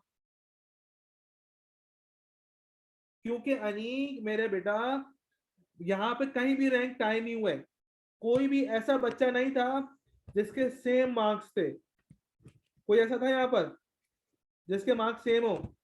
अनीक बताओ, कोई ऐसा था यहाँ पे कि जिसके मार्क्स सेम हो? नहीं सर। कोई ऐसा यहाँ पे कोई ऐसा था जिसके मार्क्स सेम हो? नहीं सर। तो जब मार्क्स सेम ही नहीं होंगे तो फिर टाई रैंक हो ही नहीं सकता। ठीक है मेरे बच्चों, सब मेरे साथ में, मैं आगे मूव ऑन कर सकता हूँ।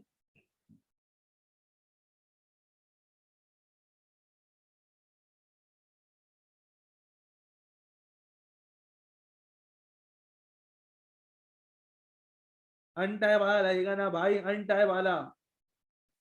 क्या हो गया? हाँ रैंक सेम होगा, लेकिन उसके टाइम पे कुछ करूंगा, मॉडिफाई करूंगा। उन पर कोई डेटा इनपुट किया होगा।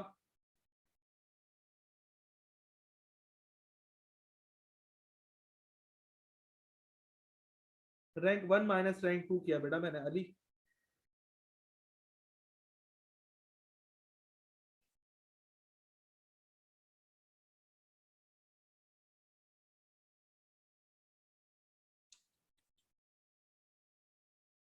बेटा अभी तो मैंने बताया था कि अच्छा, जब मैं बातें कर रहा होता हूँ आप लोग उस टाइम पे कहाँ देख रहे होते हो मेरे बच्चों? जब मैं बता रहा होता हूँ उस टाइम पे कहाँ देख रहे होते हो? प्लीज स्क्रीन की तरफ देखा करो। टाई रैंक वाला बेटा, टाई रैंक वाला फॉर्मूला तब लगता है जब यहां पर किसी बच्चे के सेम मार्क्स हो। मैंने अभी लिखा था थोड़ी देर पहले, सेम मार्क्स हो। बिल्कुल हजरत।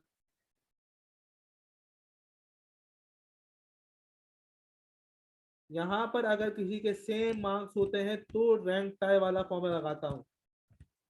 अभी यहाँ पर किसी बच्चे के मार्क्स सेम नहीं थे, तो ये अनटाई रैंक वाला सवाल है। ठीक है भाई, जूम आउट कर देता हूँ मैं, एसएस ले लो। ये लो भाई, डेफिनेशन भी आ जाएगी इसमें, और आपके पास सवाल भी आ जाएगा, सवाल का सॉल्यूशन भी आ जाएगा। नहीं सिनिया, इंडिविजुअल मार्क्स ही करता हूँ, होल क्वेश्चन भी थोड़ी करता हूँ।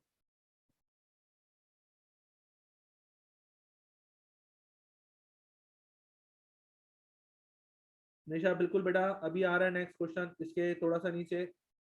भाई डन, एसएस वगैरह हो गया, कॉपी वगैरह हो गया, क्या हम आगे मूव ऑन कर सकते हैं? नहीं? ओके।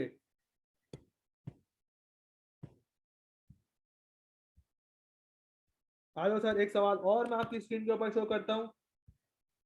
क्या आप लोग इसको कैलकुलेटर से करना चाहेंगे या ऐसे ही सही है? कैलकुलेटर ट्रिक वगैरह बताऊं या ऐसे ही सही है, मैनुअली में खुश हो तुम लोग? सर मैनुअली में खुश है हम लोग, ऐसा? चलो मैनुअली में खुश हो तो चलो, जैसी तुम लोगों की मर्जी यार, जैसी तुम लोगों की मर्जी। 100 बिस्मिल्लाह। नेकी और पूछ पूछ, अरे भाई इधर, अच्छा चलो आ जाओ, कैलकुलेटर से ही बता दें, बता देता हूँ। एक काम करो, तुम लोगों को याद है a+bx? अब प्लीज प्लीज इधर देखो, अब प्लीज इधर देखो, जो मैं पूछूं वो बताओ। a+bx याद है? a+bx याद है? यस सर याद है। a+bx में ऐसे कॉलम खुलते थे एक्स और वाई, ठीक है ना, ऐसे कॉलम खुलते थे एक्स और वाई, और फिर मैं डेटा पुट करने के बाद AC की प्रेस करता था, Shift 1 प्रेस करता था, ऑप्शन 5 में जाता था रिग्रेशन में, और रिग्रेशन में जाने के बाद मैं ऑप्शन 3 पे R प्रेस करता था, तो मेरे पास क्या आता था? COC, कोफिशिएंट ऑफ कोरिलेशन आता था। देखो प्रोसीजर सेम है, सिर्फ यहाँ क्या करो, एक्स की जगह रखो R1, एक्स की रैंकिंग, और वाई की जगह रखो R2, वाई की रैंकिंग। प्रोसीजर बिल्कुल सेम है, लेकिन अब जो आर आएगा बेसिकली वो आर नहीं होगा, वो RS होगा, वो रैंक कोरिलेशन होगा। करके चेक करो, एक्स में एक्स की रैंकिंग पुट करो, वाई में वाई की रैंकिंग पुट करो। अच्छा मुझे बताओ, गिवन सवाल के अंदर मैं मुझे रैंकिंग करनी है या दी हुई है रैंकिंग हुई भी? गिवन सवाल में मैंने रैंकिंग करनी है या गिवन है? नहीं इल्मा, ये पढ़ो मेरा बच्चा, क्या लिखा हुआ है? रैंक बाय जज 1, रैंक बाय जज 2। ऑलरेडी मुझे रैंकिंग गिवन है, तो इधर रैंकिंग या डेटा पुट कर दो, रैंकिंग का डेटा यहाँ पुट कर दो, तो डायरेक्टली बस इसको कैलकुलेटर में डालो और वो COC करके निकाल लो वहां से, COC वाली ट्रिक। अब COC नहीं होगा वो, अब होगा स्पेसमैन रैंक कोरिलेशन। हाँ भाई, तो इसका रैंक कोरिलेशन मेरे बच्चों आपके पास कितना बनता है?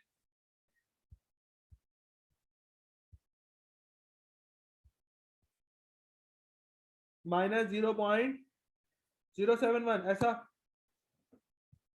RS की वैल्यू बनती होगी -0.071, ऐसा भाई?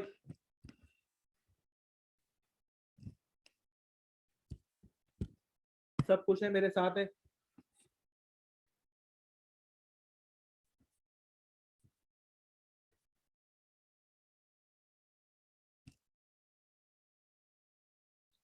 राफे जज़ाकल्लाह मेरा बेटा, जज़ाकल्लाह बच्चे।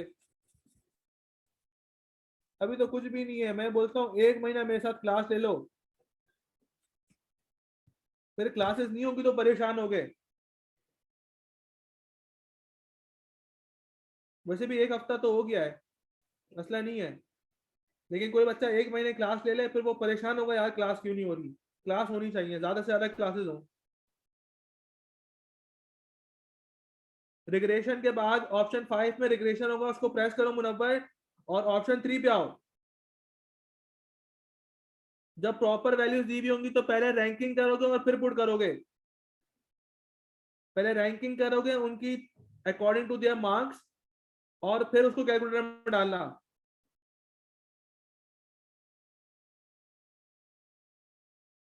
इंग्लिश की क्लास ही मैं ले लूं? नहीं भाई, इंग्लिश नहीं आती यार मुझे, इंग्लिश नहीं आती मुझे, सिर्फ मैथ्स आता है। मैथ्स और अकाउंट्स आता है बस, इंग्लिश नहीं आती मुझे। सेट है सिन्हा?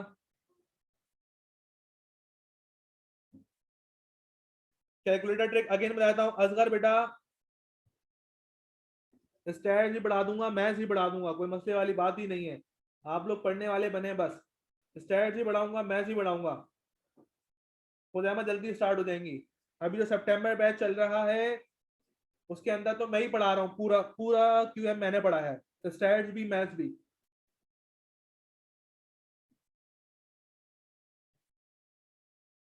देखते हैं खुदामा, देखते हैं, मसला नहीं है,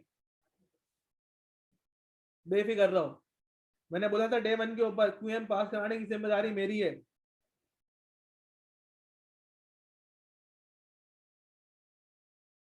हाँ बिल्कुल अहमद, पेपर में भी कैलकुलेटर से करना।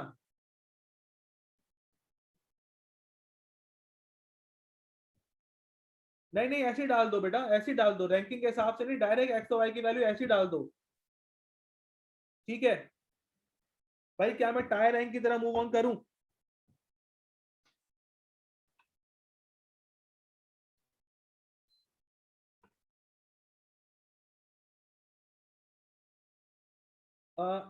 एक्चुअली अभी उनके कुछ ए लेवल्स वालों बच्चों के एग्जाम्स चल रहे हैं, वो थोड़ा सा बिजी हैं।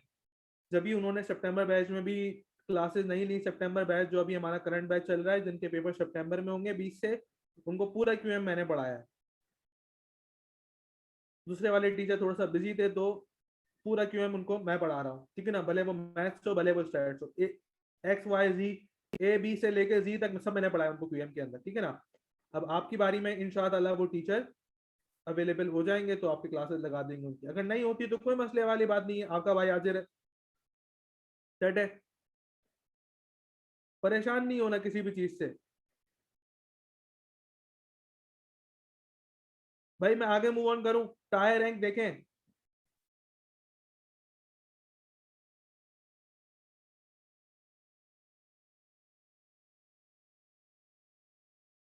बेटा ये कैलकुलेटर ट्रिक लिखी हुई तो है आपके सामने, ये कैलकुलेटर ट्रिक आपके सामने लिखी हुई तो है, ये रही पूरी लिखी हुई कैलकुलेटर ट्रिक मेरा बेटा। आधे घंटे पहले कराई थी मैंने कैलकुलेटर ट्रिक लड़के।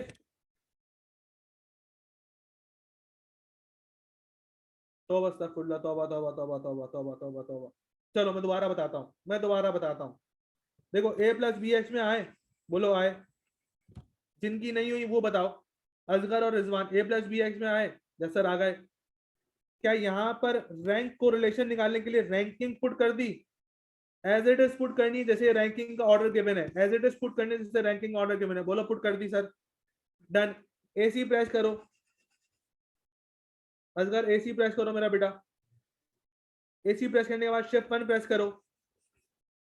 शिफ्ट 1 प्रेस करने के बाद ऑप्शन 5 पे रिग्रेशन लिखकर नजर आ रहा होगा, प्रेस करो। क्या ऑप्शन 3 पे तुम्हें आर लिखा नजर आ रहा है? क्या अब ऑप्शन 3 के ऊपर तुम्हें आर लिखा नजर आ रहा है? क्या आर की वैल्यू मैच होती है इस वाली वैल्यू से? आर की वैल्यू क्या मैच होती है 0.071 से? जी रिजवान और असगर मेरे बच्चों, वेरीफाई होती है। तो दैट्स मीन्स के सर कोफिशिएंट ऑफ कोरिलेशन में, बेटा एक minute Munawwar, coefficient of correlation के अंदर अगर तुम लोग x की वैल्यूज पुट करते हो तो कोफिशिएंट ऑफ कोरिलेशन आता है, और अगर एक्स वाई की जगह उनकी रैंकिंग पुट करते हो तो रैंक कोरिलेशन आता है। ठीक है, क्लियर होती है मेरे बच्चों बात ये? अब मैं आगे मूव ऑन करूं। प्लीज थोड़ा सा आ जाओ सर, बिल्कुल बिल्कुल सर, आगे मूव ऑन करें। आप, आपकी क्लास, आपका बोर्ड। चलो भाई आ जाओ, एक सवाल और शो करता हूँ मैं आपकी स्क्रीन के ऊपर, अच्छा बड़ा सवाल है।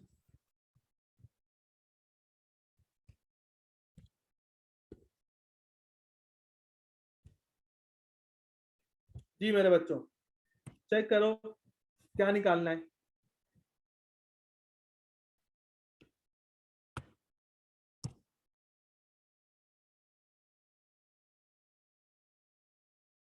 बिल्कुल इल्मा, ये कौन सा सवाल है भाई? टाई रैंक वाला है या अनटाई रैंक वाला है? चेक करो, क्या टाई रैंक वाला सवाल है या अनटाई रैंक वाला सवाल है? मुनव्वर अनटाई रैंक कैसे? मुनव्वर मेरा बेटा, अनटाई रैंक कैसे बोला आपने, बताओ क्या सोच के बोला, ताकि फिर मैं चेक करूं। Okay okay okay, untie. तो स्नेहा वैल्यूज रिपीट हो रही है तो टाई रैंक हुआ ना मेरा बेटा। दो नंबर सेम है, बिल्कुल। ये देखो, एक्स में दो लोगों के मार्क्स 25 हैं, एक्स में दो लोगों के मार्क्स 25 हैं, और वाई में कितने लोगों के मार्क्स सेम है? वाई में तीन लोगों के मार्क्स सेम है। ये देखो 60 60 60, तीन बंदों के 60 आए, तो दैट्स मींस ये टाई रैंक वाला सवाल है, ये टाई रैंक वाला सवाल है। अच्छा, टाई रैंक वाला सवाल कैलकुलेटर से सॉल्व नहीं होता, इसके लिए हमें मैनुअली ही जाना पड़ेगा। तो आप लोगों की अगर इजाजत हो तो मैं आप लोगों के सामने सॉल्व करूं?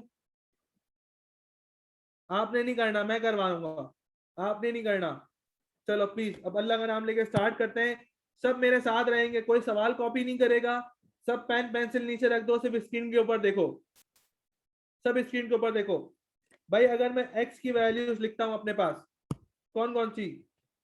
10, 25, 25, 40, 50, 60, 70 एंड 80। अब अगर मैं इनकी रैंकिंग करता हूं, रैंक वन रैंकिंग करता हूं मैं, तो मुझे बताओ 80 सबसे बड़ी वैल्यू, 80 को फर्स्ट रैंक दे दूं, किसी को कोई मसला है? किसी को कोई मसला है? नहीं। 70 को मैं सेकंड रैंक दे दूं, किसी को कोई मसला है? नहीं। 60 को मैं थर्ड रैंक दे दूं, मसला? नो। 50 को फोर, 40 को फिफ्थ रैंक दे दूं, कोई मसला? यहां तक किसी को कोई मसला नहीं है? नहीं सर। अब बात ये देखो, अब हमारे पास दो नंबर ऐसे हैं जो टाई हो चुके हैं, तो मैं नंबर 6 किसको दूं, नंबर 7 किसको दूं? अगर इसको 6 देता हूं तो ये बोलता है मेरे साथ ज्यादती हुई है, और अगर इसको 6 देता हूं और नीचे वाले को 7 देता हूं तो बोलता है मेरे साथ ज्यादती हुई है। सेम नंबर तो दे नहीं सकता निशा। तो मैं एक काम करूंगा, दोनों को एवरेज रैंक दूंगा। मुझे बताओ कौन से रैंक टाई होने जा रहे हैं? रैंक 6 और रैंक 7 के दो रैंक टाई हो रहे हैं, रैंक 6 और रैंक 7 ये दो रैंक टाई हो रहे हैं, तो इन दोनों का एवरेज कितना आता है जरा मुझे बताना। इन दोनों का एवरेज कितना बनता है मेरे बच्चों? 6.5। इसका मतलब मैं 6.5 इसको भी दूंगा, 6.5 इसको भी दूंगा, दोनों को मैं 6.5 6.5 दूंगा तो दोनों खुश रहेंगे। वरना एक को 7 देता, एक को 6 देता, दोनों में लड़ाई होती। बात समझ में आ रही है कि टाई रैंक के अंदर हमने रैंकिंग किस तरह से करनी है? भाई प्लीज सब मेरे साथ रहो, किसी को मसला नहीं है मुझसे भी पूछो, किसी को मसला है तो।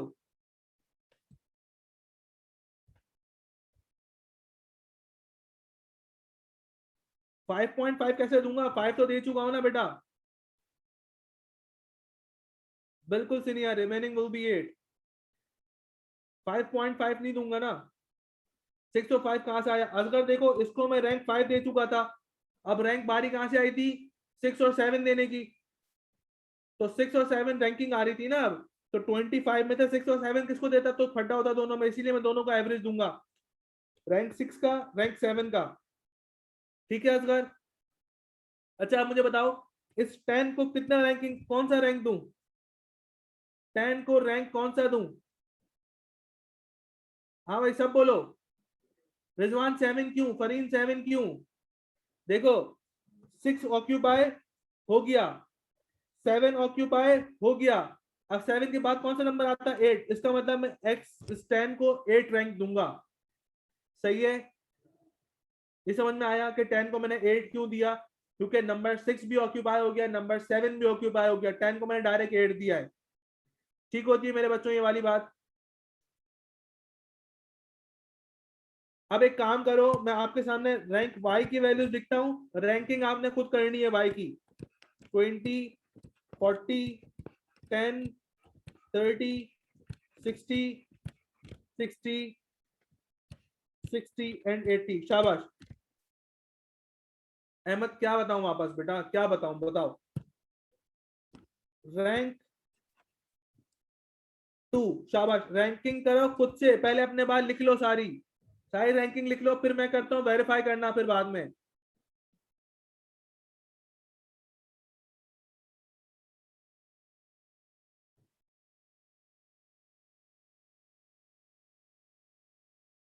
अपने बात खुद से रैंकिंग कर लो पहले और फिर मुझे बताइएगा। शाबाश।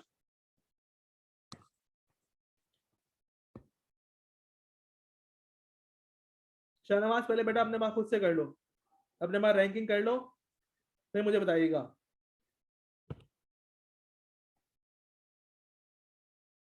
बिल्कुल हजरत, एवरेज 3 आ रहा होगा तुम्हारे पास, एवरेज 3 आ रहा होगा। अच्छा भाई देखो, अगर मैं अब रैंकिंग करता हूं मेरा बेटा, तो 80 को मैं कौन सा रैंक दूं? फर्स्ट। फिर 3 रैंक है, 3 बच्चे ऐसे जिनके 60-60 मार्क्स आए, तो इसका रैंक सेकंड, इसका थर्ड, इसका फोर्थ। तो क्या 3 रैंक का मुझे एवरेज लेना पड़ेगा? Yes sir, third second rank का एवरेज लेना पड़ेगा, थर्ड रैंक का और फोर्थ रैंक का, डिवाइड बाय 3। तो एवरेज कितना बनता है इनका? एवरेज इनका कितना बनता है? हाँ मेरे बच्चों, 3 बनता है। तो मैं सबको कौन सा रैंक दूंगा? सर 3 रैंक दूंगा, 3 एवरेज रैंक दूंगा। क्या ये मेरे बच्चों, क्या ये बात क्लियर होती है? क्या ये सबको समझ में आता है कि 60 को सबको 3-3 क्यों दिया? कोई ऐसा बच्चा जो नहीं आया हो, कोई ऐसा बच्चा जिसको ये समझ नहीं आया बेटा? शाबाश, अभी मुझसे पूछो, मैं आगे निकल जाऊं फिर मत पूछना, सारा टेम्पो टूट जाता है। 2.9 नहीं आएगा बेटा, 2, 3, 5, 5 और 4, 9। 9 को डिवाइड करो 3 से, 3 बनेगा भाई। अच्छा अब सर, मैं इस 30 को कौन सा रैंक दूं? इस 30 को रैंक कौन सा दूं? 6। मुनव्वर 6 कैसे भाई? 6 कैसे? रैंक कौन से ऑक्यूपाई हुए हैं? 2 ऑक्यूपाई हुआ है, 3 ऑक्यूपाई हुआ है, 4 ऑक्यूपाई हुआ है, तो मतलब 5 से स्टार्ट करूंगा ना। 5। अच्छा 40 है, अच्छा 40 भी है पहले, अच्छा ओके। 40 को 5, 30 को 6, 20 को 7 और 8, 10 को 8। ऐसा ऐसा ऐसे किए रैंकिंग आप लोगों ने मेरे बच्चों? जी दोस्तों, सबने ऐसी की है रैंकिंग? जी सर। आर डी बताओ, डी कितना आ रहा है? 1 और 1.5 और -1.5 और -1, 1, 0, -1 और 0। ये तुम्हारे पास डी आ रहा है। डी स्क्वायर 1.5 का स्क्वायर करो, माइनस आ रहा होगा ना, जब 6.5 को माइनस करेंगे -8 से, तो -1.5 आ रहा होगा ना बेटा इल्मा? 2.25, 2.25, ये भी 2.25 हो जाएगा, ये 1 हो जाएगा, ये 1 हो जाएगा, ये 0 हो जाएगा, ये 1 हो जाएगा, 0 हो जाएगा। टोटल सम बताइए मुझे कितना बनता है डी स्क्वायर का?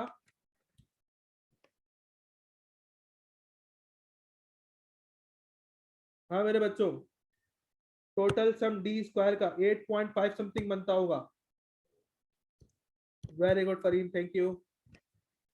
क्या यहाँ सब मेरे साथ हैं? अभी किसी ने आगे सॉल्व नहीं करना, मेरे साथ साथ रहना है।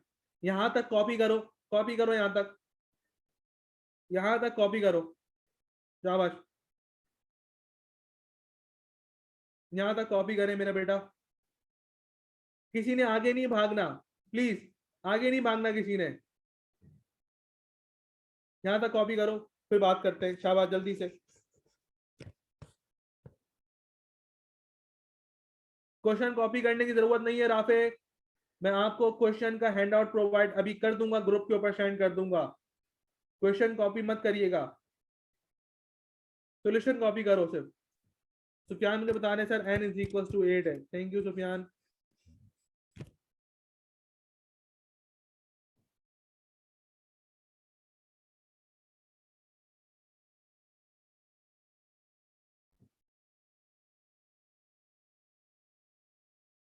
नहीं नहीं राफे, नहीं नहीं, मैं करवाऊंगा, फिर बाद में तसल्ली के लिए आपको मैं पूरा असाइनमेंट सेंड करूंगा बेटा।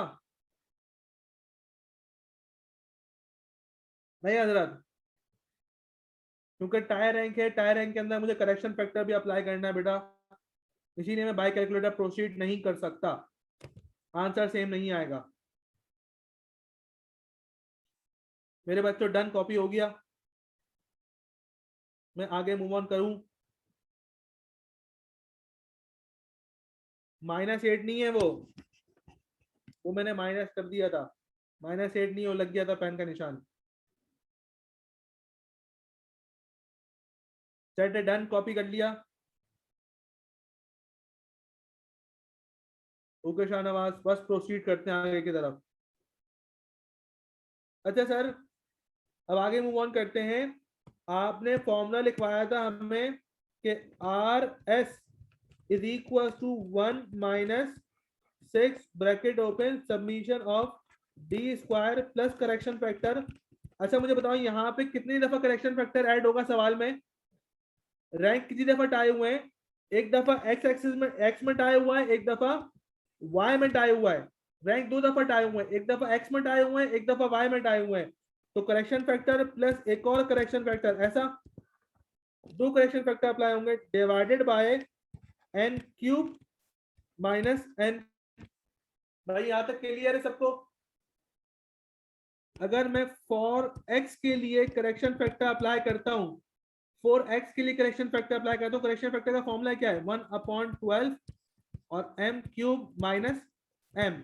अगर मैं फॉर एक्स के लिए करेक्शन फैक्टर मेरा बेटा अप्लाई करता हूं, तो एक्स में कितने नंबर्स आए हुए हैं कोई मुझे बताएगा? एक्स में कितने नंबर आए हुए हैं कोई मुझे बताएगा? कितने रैंक आए हुए हैं एक्स में? 2 रैंक आए हुए हैं। तो क्या करो, 2 का क्यूब माइनस 2, ठीक है, इसकी वैल्यू कितनी बनती है? 2 क्यूब माइनस 2 कर दो सर, 2 कहां से आया? देखो 2 रैंक आए हुए हैं, 6 और 7, कितना बनता है इसका?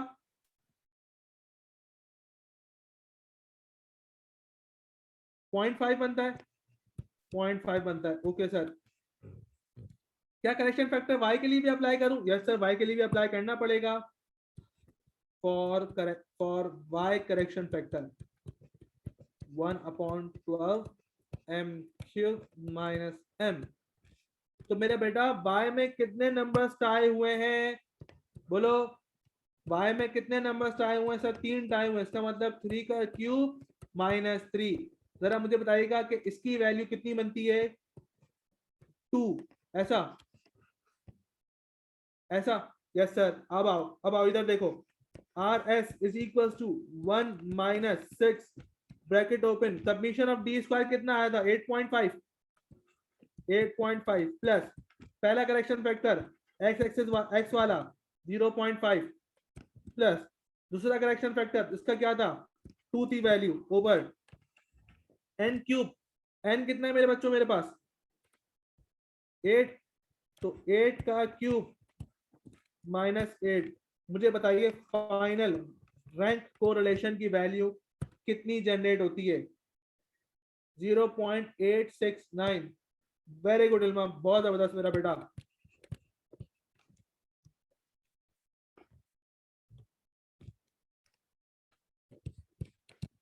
जी मेरे बच्चों, क्या ये करेक्शन फैक्टर वाला गेम समझ में आता है?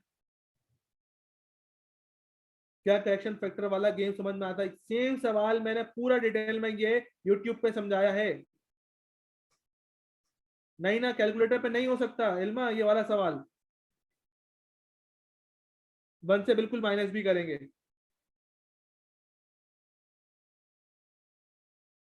जबरदस्त शाहनवाज। राफे तुम कोई मिस्टेक कर रहे हो बेटा, सवाल सवाल में वैल्यूज पुट करते में ये ब्रैकेट डाला है। ये ब्रैकेट डाला और ये 1 फ्रैक्शन के अंदर नहीं है, फ्रैक्शन के बाहर है, ये चेक कर लेना।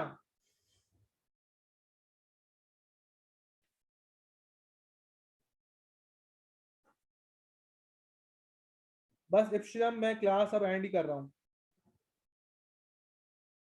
बस, क्योंकि यही रहता है हमारे पास। कुछ एक्स्ट्रा फॉर्मूलाज भी हैं, वो मैं आपको नेक्स्ट क्लास में उनका एक सवाल सॉल्व करवाऊंगा। कुछ एक्स्ट्रा फॉर्मूलाज भी हैं डिफिकल्ट वाले, वो मैं कल करवाऊंगा नेक्स्ट क्लास में। मैं थोड़ा जूम आउट कर देता हूँ सिनिया, ताकि आप लोग सुकून से कॉपी कर लें, पूरा सॉल्यूशन आपके सामने होगा।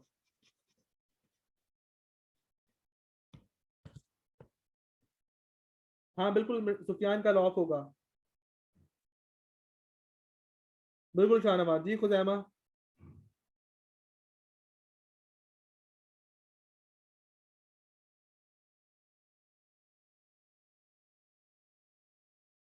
रिजवान, ये 8 कहाँ से आया बेटा? Thank you Sufiyan, same to you बेटा। बस जो बच्चा ग्रुप पर नहीं है वो मुझे अपनी फीस स्लिप के साथ सेंड कर दे।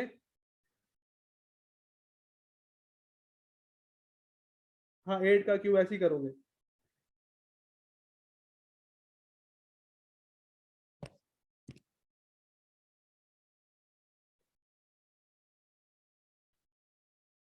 तो एक दफा अप्लाई करूंगा खुजैमा, फिर करेक्शन फैक्टर।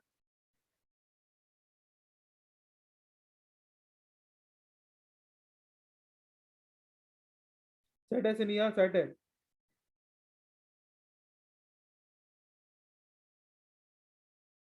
रिजवान, मुझे कैलकुलेटर की पिक्चर सेंड करना आपने।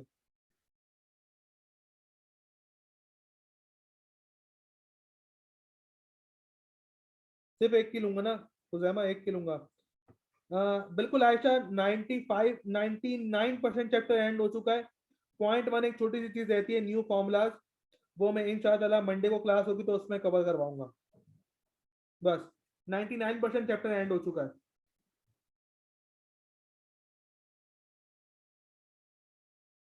खुजैमा आ जाएगा बेटा, एवरेज इजीली आ जाएगा।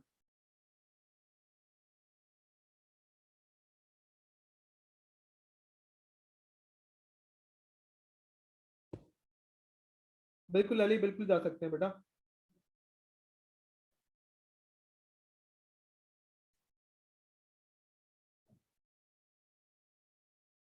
अल्लाह हाफिज शाहनवाज। आज के शुरू का वक्त समझा दें। ओके रिजवान, मैं आज तो समझा रहा हूँ बेटा, ठीक है, लेकिन कोशिश करिए क्लास टाइम पे ज्वाइन किया करें, सही है ना? मैं अभी समझा देता हूँ आपको, मेरे पास टाइम भी है।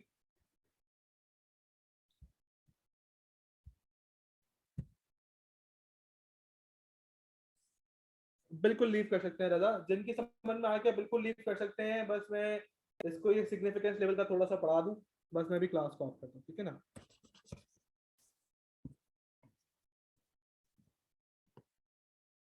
अल्लाह हाफिज रजा बेटा।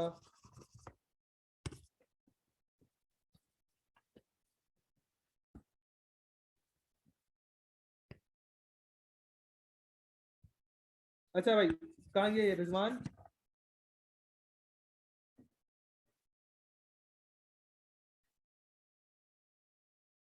रिजवान बेटा, यहाँ से आए थे तुम, प्रोबेबल एरर से मैंने स्टार्ट किया था। ये डेफिनेशन समझ आती है प्रोबेबल एरर वगैरह की?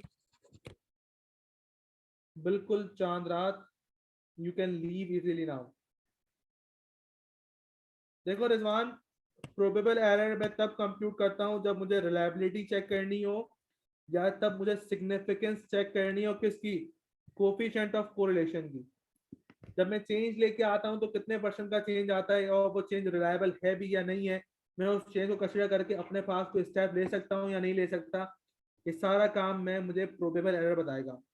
ठीक है रिजवान, प्रोबेबल एरर का फॉर्मूला ये रहा आपके पास, ये 0.6745 आपके पास कांस्टेंट टर्म है, ठीक है? अब सर 3 रिमार्क्स हैं प्रोबेबल एरर के रिजवान। पहला क्या, if R is less than probable error, अगर आर की वैल्यू कम होती है प्रोबेबल एरर से, तो then there is no evidence of correlation, that means correlation is not significant. Correlation क्या है? नॉट सिग्निफिकेंट है। तीसरा पॉइंट क्या कहता है? कि if R is greater than probable error, अगर आर की वैल्यू ग्रेटर देन है प्रोबेबल एरर से, तो there is certain correlation, coefficient of correlation is significant. Coefficient of correlation क्या है? सिग्निफिकेंट। लेकिन जब भी आर की वैल्यू रिजवान प्रोबेबल एरर से ज्यादा होगी, तो मैं ऑप्शन 3 जो है वो लाजमी वेरीफाई करूंगा। मैं सिग्निफिकेंट लिख के अपनी जान नहीं छुड़ाऊंगा, मैं ऑप्शन 3 वेरीफाई करूंगा। ऑप्शन 3 क्या कहता है कि if R is greater than 6 times of probable error, अगर आर की वैल्यू इतनी बड़ी है, 6 टाइम्स ऑफ प्रोबेबल एरर से ही बड़ी है, तो रिजवान में क्या बोलूंगा? That is correlation is highly significant. ठीक है बेटा, जब भी आर की वैल्यू ग्रेटर देन होगी प्रोबेबल एरर से, तो मैं ऑप्शन 3 लाजमी वेरीफाई करूंगा। फिर मैंने एक सवाल करवाया था, ये वाला। उस सवाल में पार्ट ए में कोफिशिएंट ऑफ कोरिलेशन था, पार्ट बी में कोफिशिएंट डिटर्मिनेशन था। ये सब लास्ट क्लास वाला था। इस क्लास के लिए मैंने प्रोबेबल एरर यूज करना था। अब तुम देख सकते हो प्रोबेबल एरर का मैंने फॉर्मूला लगाया, तो 0.6745 माइनस आर का स्क्वायर। बस सेट है। बस, तो फिर बात समझ में आ गई ना बेटा? बात समझ में आ गई तुम्हें?